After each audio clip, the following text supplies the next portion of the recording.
بسم اللہ الرحمن الرحیم۔ السلام علیکم ورحمۃ اللہ وبرکاتہ۔ سامعین محتشم اسٹوڈنٹ ای کیفے میں میں حافظ علی مراد ایک نئے سبق کے ساتھ آپ کی خدمت میں حاضر ہوں۔ آج کے سبق میں ہم 14ویں پارے کے مضامین پر مختصراً گفتگو کریں گے۔ 14ویں پارے کی پہلی آیت کا شان نزول حدیث میں آیا ہے کہ اہل جہنم جب جہنم میں جمع ہوں گے تو جہنمی ان گناہ گار مسلمانوں پر طعن کریں گے کہ تم تو مسلمان تھے، پھر بھی ہمارے ساتھ جہنم میں جل رہے ہو۔ تو پھر اللہ تعالیٰ اپنے کرم سے گناہ گاروں مسلمانوں کو جہنم سے نکال کر جنت میں لے جائے گا۔ تو کفار تمنا کریں گے کہ کاش ہم بھی مسلمان ہوتے تو اس مرحلے پر نجات پا لیتے۔ 14ویں پارے کی ابتدائی آیات میں کفار کے طعن و استہزاء کا ذکر ہے کہ معاذ اللہ وہ رسولوں کو مجنون کہیں گے اور کہیں گے کہ اگر آپ سچے ہیں تو فرشتوں کو سامنے لا کر دکھا دیں۔ اللہ تعالیٰ نے فرمایا اگر ہم آسمان کا کوئی دروازہ کھول دیں اور یہ منکرین خود اس سے چڑھ کر جائیں تو پھر بھی کہیں گے کہ ہم پر جادو کر دیا گیا ہے۔ آیت نمبر 17 میں بتایا کہ شیطان فرشتوں کی باتیں سننے کے لیے آسمانوں پر جاتے ہیں تو ان پر آگ کے کوڑے برسائے جاتے ہیں، یعنی ان کا داخلہ عالم بالا میں بند ہے۔ آیت نمبر 19 سے زمین کے پھیلاؤ، اس میں پہاڑوں کے نصب کرنے، سبزے اگانے اور دیگر وسائل معیشت کا ذکر ہے، یہ کہ تمام نعمتوں کے خزانے اللہ کے پاس ہیں۔ آیت نمبر 22 میں اللہ تعالیٰ نے اپنی اس قدرت کا ذکر فرمایا کہ پانی سے لدے ہوئے بادلوں کو ہمارے حکم سے ہوائیں چلا کر لے جاتی ہیں اور پھر بارش برساتی ہیں، اور بلند فضاؤں میں کسی سہارے کے بغیر اللہ تعالیٰ ہی نے لاکھوں گیلن کے حساب سے پانی ذخیرہ کر رکھا ہے۔ آیت نمبر 26 سے انسانوں اور جنات کی جواہر تخلیق کا بیان ہے۔ پھر اللہ تعالیٰ نے آدم علیہ السلام کا پیکر تخلیق فرمانے کے بعد فرشتوں کو تعظیم کے طور پر انہیں سجدہ کرنے کا حکم دیا، سوائے ابلیس کے تمام فرشتوں نے سجدہ کیا اور وجہ انکار اپنے جواہر تخلیق کو بتایا۔ پھر اللہ نے اسے قرب سے نکال کر دھتکار دیا اور قیامت تک اس پر لعنت ہوتی رہے گی۔ شیطان نے دھتکارے جانے کے بعد قیامت تک کے لیے مہلت طلب کی جو اسے مل گئی، چنانچہ اس نے اس عزم کا اظہار کیا، اے اللہ میں تیرے چنے ہوئے بندوں کے علاوہ سب کو گمراہ کروں گا۔ اللہ تعالیٰ نے فرمایا میرے منتخب بندوں پر تیرا داؤ نہیں چلے گا۔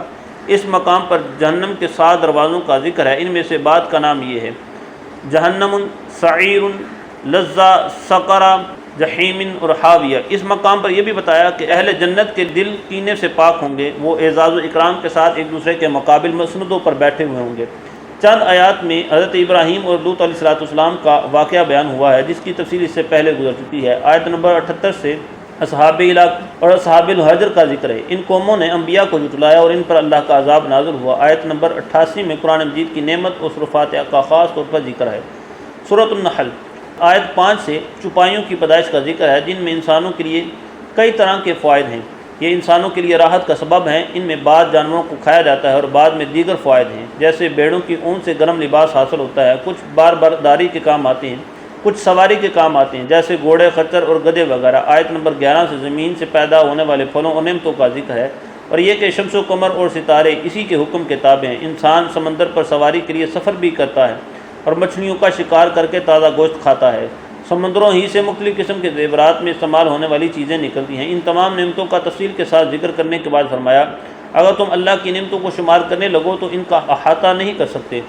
آیت نمبر 20 سے مشرکوں کے باطل معبودوں کی بے بسی اور بے کسی کا ذکر ہے کہ وہ خود مخلوق ہیں اور بے جان ہیں، نعمت حیات سے محروم ہیں، انہیں خود اپنے انجام کا کچھ پتہ نہیں، جبکہ مسلمانوں کا معبود اللہ وحدہ لا شریک ہے اور ظاہر اور باطن کو جاننے والا ہے۔ آیت نمبر 25 میں بتایا جو لوگ گمراہوں کے رہنما ہیں وہ اپنے گناہوں کا بوجھ بھی اٹھائیں گے اور جن کو انہوں نے گمراہ کیا ان کا وبال بھی ان پر ہوگا۔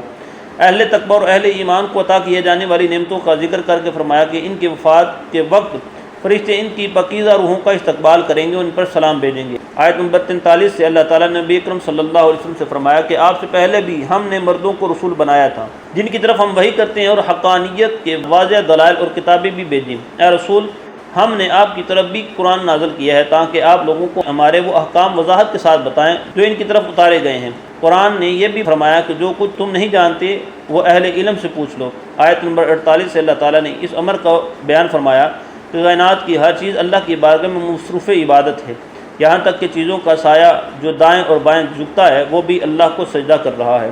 آیت نمبر 57 سے بتایا کہ مشرک اللہ کی طرف بیٹیوں کی نسبت کرتے ہیں، وہ ان تمام نسبتوں سے پاک ہیں۔ ان کا اپنا حال یہ ہے کہ اگر ان کو بیٹی کی پیدائش کی خبر دی جائے تو ان کا چہرہ کالا پڑ جاتا ہے، وہ غصے سے بھر جاتے ہیں کہ بیٹی کی پیدائش کو بری خبر جانتے ہوئے اپنی قوم سے چھپتے پھرتے ہیں کہ بیٹی کو ذلت اٹھا کر زندہ رکھیں یا رسوائی سے بچنے کے لیے اسے زندہ درگور کر دیں۔ آیت نمبر 67 سے اللہ تعالیٰ کی قدرت کی نشانیاں بیان کی گئی ہیں کہ دودھ دینے والے جانوروں کے پیٹ میں خوراک جاتی ہے، ان کے معدے کے ایک ہی کارخانے میں رنگین بدبودار ناپاک گوبر پیدا ہوتا ہے اور خون بنتا ہے، اور ان دونوں ناپاک رنگین چیزوں کے درمیان ہی میں چاندی کی طرح چمکتا ہوا صاف شفاف سفید اور پاکیزہ دودھ بنتا ہے۔ آیت نمبر 68 سے شہد کی مکھی کا ذکر ہے۔ اللہ تعالیٰ نے اس چھوٹی سی مخلوق کو پہاڑوں، درختوں اور چھپروں میں اپنا مستحکم گھر بنانے کا شعور عطا کیا۔ پھر شہد کی مکھی طرح طرح کے پھلوں کا رس چوس کر آتی ہے اور اس کے معدے کے کارخانے میں شہد بنتا ہے جس میں انسانیت کے لیے شفا ہے۔ آیت نمبر 76 میں فرمایا کہ قیامت پلک جھپکنے یا اس سے بھی کم وقت میں قائم ہو جائے گی۔ اگلی آیت میں فرمایا کہ اللہ تعالیٰ نے تمہیں سننے، دیکھنے اور سمجھنے کی صلاحیتیں عطا کی ہیں تاکہ تم اللہ کے شکر گزار بندے بنو۔ آیت نمبر 79 میں فرمایا کہ جو پرندے فضاؤں میں اڑتے ہیں انہیں اللہ ہی تو بغیر کسی سہارے فضا میں قرار عطا کرتا ہے۔ آیت نمبر 80 میں جانوروں کی کھالوں، مویشوں کی اون، پشم اور بالوں سے حاصل ہونے والے فوائد کا ذکر ہے۔ یہ سب چیزیں اللہ تعالیٰ کی قدرت کا شاہکار ہیں۔ آیت نمبر 99 میں اللہ تعالیٰ نے فرمایا کہ قیامت کے دن ہم ہر امت کے خلاف انہی میں سے ایک گواہ یعنی اس عہد کے نبی اور رسول پیش کریں گے، اور اے رسول کریم صلی اللہ علیہ وآلہ وسلم ہم ان سب پر آپ کو گواہ بنا کر پیش کریں گے، یعنی ہر نبی اللہ کی عدالت میں گواہی دے گا اور اس کے دعوت حق کا فریضہ انجام دیا جائے گا، اور سیدنا محمد عربی صلی اللہ علیہ وسلم ان سب نبیوں کی گواہیوں کی تصدیق کریں گے۔ آیت نمبر 90 میں قرآن مجید کی آیات جامع الاحکام میں سے ایک آیت جسے تقریباً ہر خطبے میں پڑھا جاتا ہے کہ اللہ عدل، احسان اور قرابت داروں کو دینے کا حکم فرماتا ہے، بے حیائی، برائی اور سرکشی سے روکتا ہے، تم اس کی نصیحت کو قبول کرو۔ آیت نمبر 91 میں وعدے کی پاسداری کا حکم دیا اور قسمیں کھا کر توڑنے سے منع فرمایا۔ دنیاوی فائدے کے لیے یا دھوکہ دہی کے لیے قسمیں کھانے کو معیوب قرار دیا گیا ہے۔ فرمایا کہ ان لوگوں کی مثال اس عورت جیسی ہے جو سود کھاتی ہے پھر اسے ٹکڑے ٹکڑے کر دیتی ہے، یعنی محنت کر کے اسے ضائع کر دیتی ہے۔ اگلی آیات میں فرمایا دنیا کے حقیر اور ناپائیدار فائدے کے لیے اللہ کے عہد کو نہ توڑو، دائمی اور ابدی نعمتیں صرف اللہ کے پاس ہیں۔ اللہ تعالیٰ نے وعدہ فرمایا ہر مومن مرد اور عورت کو جو نیک کام کریں گے تو ہم ان کو پاکیزہ زندگی عطا کریں گے، ان کو بہترین جزا دیں گے۔ آیت نمبر 103 سے بتایا کہ جب نبی امی کی زبان سے اعلیٰ ترین درجے کی فصاحت و بلاغت کا حامل قرآن کا معجزہ کفار مکہ کے سامنے پیش ہوا تو وہ اس کے بار بار کا چیلنج کو جواب نہ دے سکے، تو یہ کہنے لگے کہ اس کو کوئی بشر یہ کلام سکھاتا ہے، اور ان کی دلیل کی کمزوری کا اندازہ اس سے ہو سکتا ہے کہ قرآن فصیح و بلیغ عربی میں ہے اور جس شخص کی طرف انہوں نے نسبت کی ہے وہ اجمی ہے۔ آیت نمبر 106 میں ایک حکم بیان ہوا، اگر کوئی مسلمان کفار کے نرغے میں آ جائے اور کافر اسے قتل کرنے کی دھمکی دے کر کلمہ کفر کہنے پر مجبور کریں، اگرچہ عزیمت تو یہ ہے کہ جان چلی جائے مگر کلمہ کفر زبان پر نہ آئے، مگر پھر بھی کم ہمت لوگوں کو یہ رخصت دی گئی ہے کہ اگر دل میں ایمان قائم ہے تو جان بچانے کے لیے کلمہ کفر کہنے سے انسان ایمان سے محروم نہیں ہوتا۔ آیت نمبر 119 میں ایک بار پھر اس رایت کا بیان ہوا ہے کہ اگر بندہ نادانی میں گناہ کر بیٹھے اور احساس ہونے پر سچے دل سے توبہ کر کے نیکی پر کاربند ہو جائے تو اللہ تعالیٰ گناہوں کو معاف فرما دیتا ہے۔